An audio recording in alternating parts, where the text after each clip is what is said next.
Nigeria umuhanzi witwa Say Vibes niwe wari ufite amasurimuzi menshi miliyoni 156 surimuzi muri umugenge cyambere cy'umwaka wa 2024 kandi ntekiza ko inahanga hari abantu bamurusha kugira amavizi kuri YouTube hano mu Rwanda agakurikirwa na Shari Poppy afite miliyoni 112 ashake ni nimero ya 4 miliyoni 105 Kizidaniye ni nimero ya 5 miliyoni 94 urumva bareba amasurimuzi none n'amafaranga usanga nk'amafaranga yinjije ashaka kumura umwaka yarya nta n'igitaramo na kimwe akoze ameze neza cyane rwose. Mu bahanzi bakurikirwa mu Rwanda kuri Spotify aza gusanga The Ben kuri monthly listeners yego afite 80. Kuri Spotify ni 80 nibyo afite.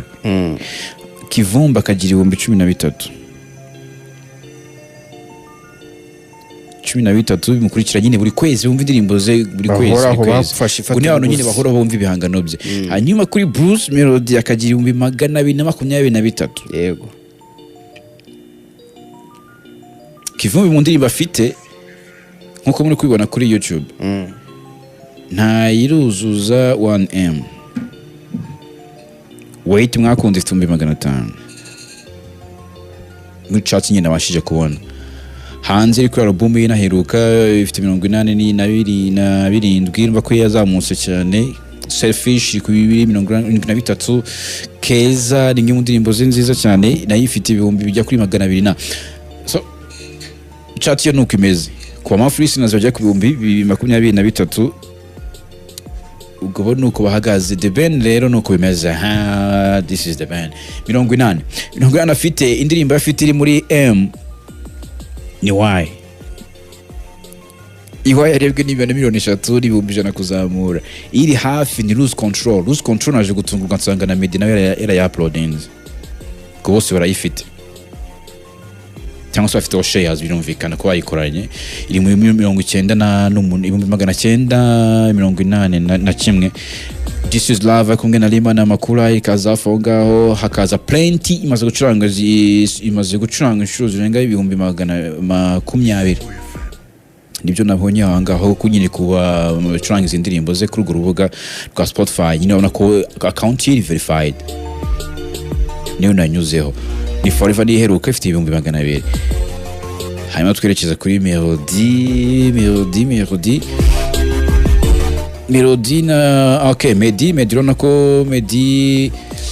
afite Slowly ifite ibihumbi bijya ifite miliyoni 8 akagira My Voice ifite miliyoni 2 akagira Add Top miliyoni 1. Lose Control nahoze mvugaho yayo iri kuri 1980 nyine mu bantu bacuranga indirimbo ze muri kuva yashyiraho akagira amafree nazo jya ku bihumbi 108 babantu nyine bahoraho bumva umuziki we umuziki wa Meddy akaza niyo ndirimbo yakoze mu isi iniheruka ifite ibihumbi bijya kuri 363 niyo yakishizeho umva chat ye nawe nuko ihagaze kuri Spotify twabonye ko bibaze kugira miliyoni 1 nyina guhereza hagati y'amadolari bijya ku bihumbi 4 kugera kuri 7. Bruce niwe muhanzi wa mbere nyine mbona nabonye ufite streams cyangwa abama free listeners benshi dore ko bajya ku 223 nkuzo mbikubwira and